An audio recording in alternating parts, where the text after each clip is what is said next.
Fala, torcida vascaína, Felipe Tiru de volta na área para comentar aí mais uma página negra, né? Mais uma mancha na história do já tão combalido Clube de Regatas Vasco da Gama. Estou obviamente falando da reunião dos beneméritos que teve nessa segunda-feira aí para decidir se abria ou não uma sindicância na administração Campelo. É talvez um incidente que vai passar batido para muita gente aí que não acompanha o clube mais de perto, já que no final das contas não foi redundar em nada mais grave que nem se esperava, né? Muito se especulou da saída do Campelo do cargo de presidente do Vasco, aí sim seria algo para chamar mais atenção. Como isso não aconteceu, como o Campelo continua presidente do Vasco da Gama aí, talvez essa informação até passe batida pela maioria dos vascaínos. Mas está lá, está registrado que mais uma vez, no momento de dificuldade do Vasco, no momento em que o Vasco precisa de toda a ajuda possível, os poderes constituídos lá, os vascaínos, será? Que tem mais poder e influência dentro do clube, em vez de se unirem por uma causa única, em vez de se unirem para tentar tirar o Vasco do buraco, parece que aproveitam esse momento de fragilidade, parece que aproveita cada grupo lá para tentar puxar a brasa mais para sua sardinha. Pelo menos é essa a impressão que fica. É a impressão que fica. Mas do que eu estou falando aqui? Vamos então explicar para quem não entendeu direito o que estava acontecendo, qual foi de todo esse imbróglio aí. Foi marcada para essa segunda-feira uma reunião do Conselho Deliberativo do Vasco da Gama para decidir se abriria ou não uma sindicância na administração Campelo, para averiguar se existem irregularidades administrativas na administração Campelo. A Identidade Vasco, foi quem promoveu essa reunião aí, né? Queria abrir a sindicância e afastar o Campelo da presidência. Identidade Vasco, liderada pelo Roberto Monteiro, que não esconde de ninguém que quer ver o Alexandre Campelo pelas costas, né? Já teve até vídeo dele falando que queria a cabeça do Calabar numa bandeja. Então fez essa reunião aí para tentar abrir essa sindicância. Reunião essa que ganhou importância quando começou a surgir rumores de que a Sempre Vasco, que é o grupo que tem o Júlio Brandt, abraçaria a proposta da Identidade Vasco e também votaria a favor da sindicância. Isso gerou um grande rebuliço no clube. A situação sentiu o golpe. Você via durante o dia de ontem pessoas envolvidas à administração Campelo assumindo que o risco dele ser afastado era grande, a ponto de correr a informação durante essa segunda-feira de que, caso a sindicância fosse aprovada, o Campelo renunciaria ao cargo de presidente. Ele já teria até escrito a carta de renúncia para ser apresentada depois da reunião, caso a sindicância fosse aprovada. A Sempre Vasco soltou uma nota na segunda-feira também, falando que era a favor da sindicância, mas não a favor do afastamento do Campelo, né? Recapitulando aqui, a Identidade Vasco queria abrir a sindicância e afastar o Campelo. A Sempre Vasco era a favor da sindicância, mas contra o afastamento do Campelo, o que a princípio faz sentido, né? O que é a sindicância ali? É um comitê que se organiza para fazer uma avaliação aí de como a presidência fez o seu trabalho, vamos dizer assim. O que, a princípio, eu acho positivo, né? É importante a fiscalização de diferentes poderes, a transparência pede que isso aconteça, é a maneira mais clara da gente saber que o Vasco está no caminho certo e que não está tendo falcatrua nenhuma. E sem afastar o presidente, porque realmente você instaurar uma sindicância e já afastar o presidente, você está meio que condenando a pessoa antes mesmo de julgá-la. Não me parece muito coerente. A postura do Sempre Vasco, repito, me parece fazer mais sentido. Mas o que a situação alegava, o que as pessoas defendendo o Campelo alegavam, é que não tinha essa. Por causa de como a política está constituída lá, com o Roberto Monteiro sendo presidente do Conselho Deliberativo e tendo vários nomes da administração do Vasco ligadas à Identidade Vasco, abrir a sindicância significava inevitavelmente no afastamento do Campelo. E que, portanto, se isso acontecesse, o Campelo já iria renunciar para evitar até esse desgaste. É complicado de avaliar quem está certo nessa situação. A resposta mais provável é que todo mundo está um pouquinho errado, mas o fato é que a gente foi para essa reunião, então, no início da noite de segunda-feira, com a possibilidade de se encerrar ali a breve era Campelo no Vasco da Gama. Isso provocou muita comoção nas redes sociais, né? Subiram as hashtags aí, renuncia Campelo,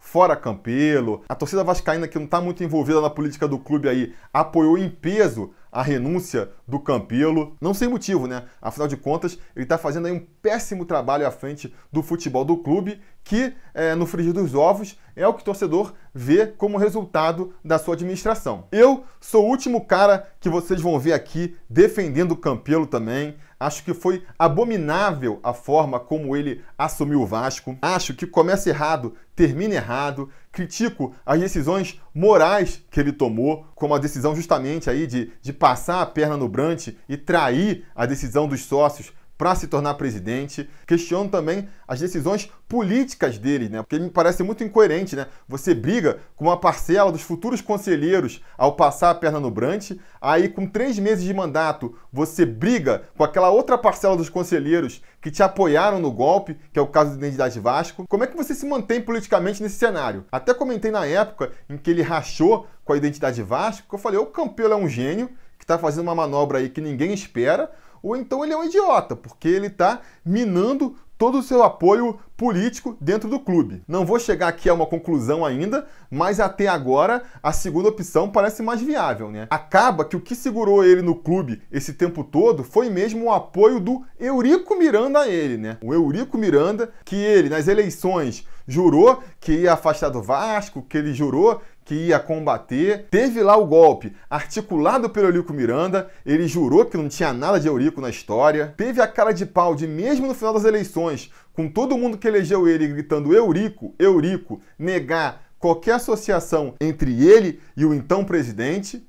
E mesmo depois de todas as evidências, até hoje, se você perguntar, eu acho que ele vai ter a cara de pau de falar que não tem nada entre ele e o Eurico. Mas a verdade é que até por conta disso, depois da morte do Eurico, né, a situação do Campelo, a situação política do Campelo ficou ainda mais complicada, a ponto da gente chegar nesse extremo aí, a reunião nessa segunda-feira, que sem dúvida foi o momento em que o Campelo mais balançou no comando do Vasco da Gama. Balançou, parecia que ia cair, o clima durante a segunda-feira era de que ele ia sair do Vasco mesmo, né? Entre situação e oposição, o discurso parecia ser o mesmo, é inevitável, o Campelo vai cair, mas acabou que na hora do vamos ver lá, na hora da votação, por uma margem muito pequena de votos, a decisão foi por não abrir a sindicância e o Campelo continua presidente do Vasco. E a quem estão atribuindo aí a responsabilidade por essa permanência do Campelo na cadeira de presidente? Ao Euriquinho, olha aí, ao Euriquinho, filho do homem,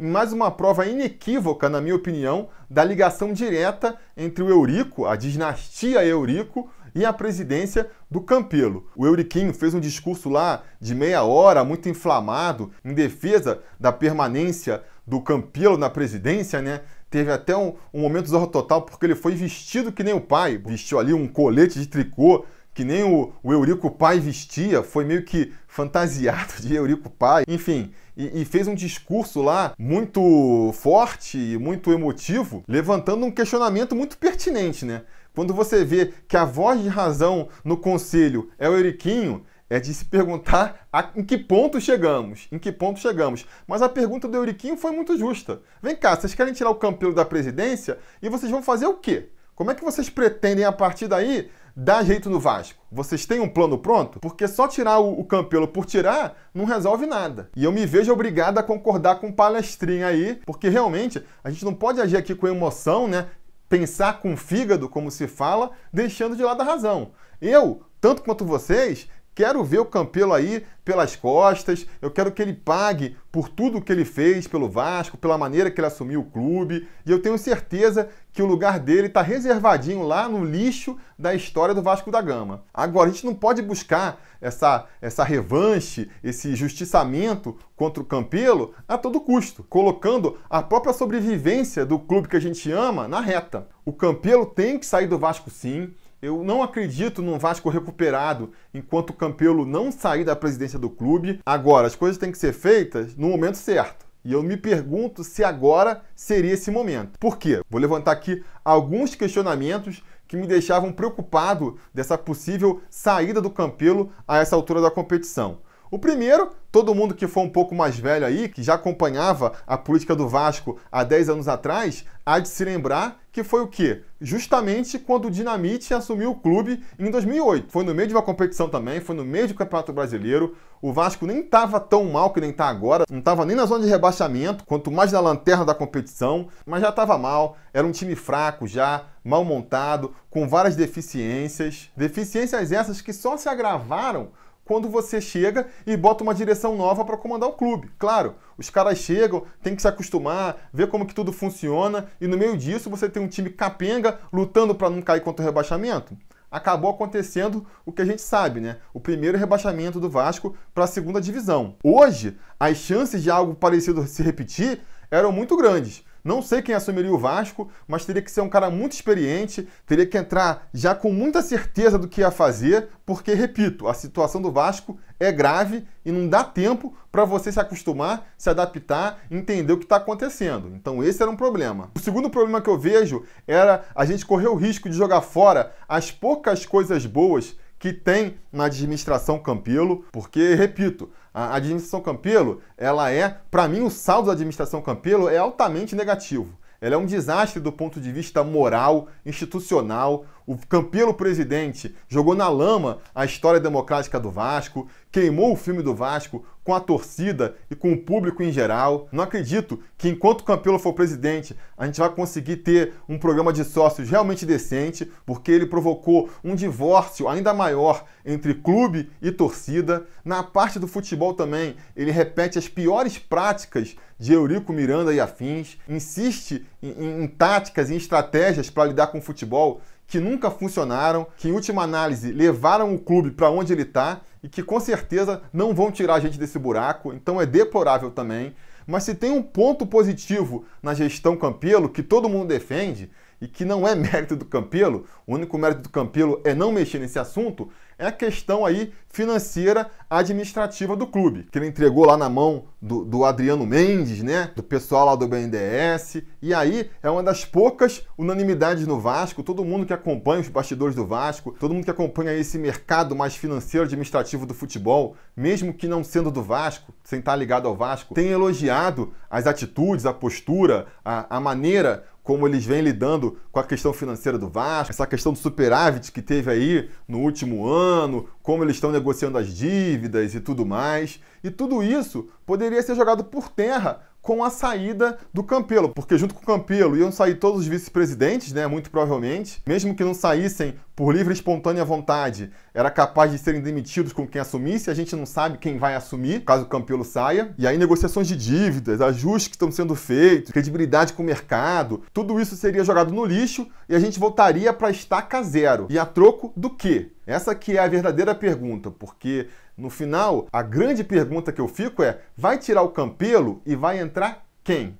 Essa é uma pergunta que estava longe de ser bem respondida. Cada um tinha uma ideia, a torcida, em geral, achava que o Brant ia assumir. Seria muito pouco provável que isso acontecesse. O mais provável é que ou o Conselho optasse por um nome de consenso, e aí falava-se, por exemplo, no José Luiz Moreira, que foi vice-presidente de futebol dos anos Eurico. Você acha que ele seria a solução para o Vasco da Gama? Ou então outra possibilidade também era alguém ligado à identidade Vasco, que foi a autora do golpe que levou o Campelo à presidência, altamente ligada com Eurico. Repito, vocês acham que essa seria a solução? A gente falou aqui, né? Precisaria que assumisse o Vasco da Gama alguém já com um plano imediato para poder salvar o Vasco do rebaixamento, alguém que não jogasse fora todos os avanços administrativos e financeiros que tiveram na administração Campelo. E vocês acham que esses nomes seriam as pessoas ideais para fazer isso? Eu acho que não. Então, por mais que eu quisesse ver e queira ainda ver o Campelo longe de São Januário, eu me pergunto se agora e dessa maneira é o melhor jeito da gente fazer isso. Eu me pergunto realmente, repetindo mais uma vez as palavras do Euriquinho, né? Vocês vão tirar o Campelo e vão botar quem no lugar? Para fazer o quê? Qual é o plano para salvar o Vasco que vocês têm? Essas perguntas precisam ser respondidas antes da gente chutar o Campelo para longe. Pô, Felipe, então você está falando aí que você não quer que o Campelo saia porque você acha que quem assumir no lugar dele vai jogar o Vasco pro buraco, vai meter os pés pelas mãos e vai acabar ajudando o Vasco a ser rebaixado. Mas você acha que o Campelo tem condições de salvar o Vasco do rebaixamento? Você pode estar se perguntando aí e eu vou ter que falar, realmente a gente está aí entre o fogo e a frigideira, né? Entre a cruz e a espada, porque ficar com o Campelo na presidência realmente não chega a ser uma perspectiva promissora. O Campelo, repito, vem só fazendo besteira no futebol. Todas as decisões que ele tomou até agora foram ruins, os reforços que ele apostou foram ruins. A última dele, nesse sentido, foi a contratação aí do André Mazuco, né? Que também está todo mundo criticando, a gente vai falar sobre isso aí num futuro vídeo. E realmente não levanta boas perspectivas. Tenho muito pouca confiança de que o Campelo possa ser o homem aí que vai livrar a gente do rebaixamento, uma situação em que ele mesmo colocou o Vasco, né? Mas repito, né? Não é porque a situação atual tá ruim que eu vou querer uma situação que fique pior. E acredite, se tem uma coisa que esses últimos 20 anos de Vasco mostrou, é que a situação sempre pode ficar pior. Como? Por exemplo, entrando um grupo aí que afaste a revisão que está sendo feita lá no cadastro de sócios do Vasco, né? Vendo quem está realmente apto a votar. Parece que está sendo algo que está sendo bem conduzido também. As pessoas têm elogiado esse processo, apesar de uma crítica ou outra aqui, né? Lançaram ontem aí a lista de sócios votantes, tem um monte de erro ali, gente que é sócio desde 1900, mas é algo que deve ser ajustado até a eleição do ano que vem, que a gente espera que seja ajustado, porque para mim o caminho para o Vasco que todo mundo quer passa por novas eleições limpas e com uma escolha que realmente agrade a torcida do Vasco. E isso poderia não acontecer. Se de repente entra um grupo que volta a blindar essa secretaria, volta a fazer ali políticas que levaram ao mensalão vascaíno, isso poderia ficar complicado. Então, amigos, a mensagem que eu mando é essa. Nunca achem que o Vasco chegou no fundo do poço, não, porque o Vasco já mostrou que quando chega o fundo do poço, ele arranja uma pá para poder cavar mais, E, para terminar com um tom mais otimista aqui, né, o que eu acho que poderia sair de positivo dessa confusão toda é uma consciência, né, do próprio Campelo de que, cara, o dele tá na reta, que ele já tá fritando aí na frigideira do Vasco. Que se ele não mudar, que se ele continuar fazendo as coisas do jeito que ele fez até aqui, não ache que porque se livrou agora, se livrou para sempre. Daqui a 2, daqui a 3 meses, se nada mudar, ele pode ser de novo chamado às favas, e aí sabe-se lá o que vai acontecer, né? Já foi por pouco agora, daqui a pouco pode não ser mais. Então seria bacana se essa situação desse um choque de realidade no Campelo ali e ele se aproveitasse disso para tentar corrigir os seus erros enquanto ainda é tempo, né? Chamasse alguém mais competente para cuidar do futebol ali, porque ele já mostrou que não tem competência para isso, tentasse se redimir de todas as burradas que ele fez no campo ali das eleições e realmente batalhasse para fazer um Vasco mais limpo, para fazer eleições limpas em 2020, para buscar, por que não, eleições diretas. É difícil que eu aconselho isso, que eu aconselho aquilo. Tenta, propõe lá, tira o seu da reta, fala assim, ó, a minha parte eu fiz, tá aqui, ó, a proposta para a gente fazer eleições diretas a partir de 2020 ou a partir de 2023. Joga a bomba na mão do conselho e deixa que o conselho então fala assim, não, a gente não quer, a gente que não quer, entendeu? Acho que poderia fazer isso. Reforma do estatuto, direito de voto para sócio-torcedor, direito de voto remoto. São tantas as bandeiras que o Campelo pode abraçar aí e que ele teria o apoio da torcida vascaína. Quem sabe esse incidente agora não faça ele se atentar para isso. Seria bonito de ver, né? Acho difícil isso acontecer. Eu acho que não vai ter jeito. Vai ser a torcida vascaína que vai ter que liderar esse movimento mesmo. Mas para falar mais sobre isso, eu vou fazer um outro vídeo também. Aguardem aí. Por enquanto, é isso que a gente tem aí. A gente vai aí tentando sobreviver com mais sorte do que juízo. O tempo vai dizer mais exatamente quais vão ser as consequências dessa reunião aí de segunda-feira. Beleza? Diga nos comentários então a opinião de vocês sobre todo esse assunto. O que vocês acharam de todo esse imbróglio? Estavam torcendo para o Campelo cair? Estavam torcendo para o Campelo ficar porque a alternativa era pior? Digo aí nos comentários a opinião de vocês. Não se esqueça também de curtir o vídeo, assinar o canal e a gente vai se falando.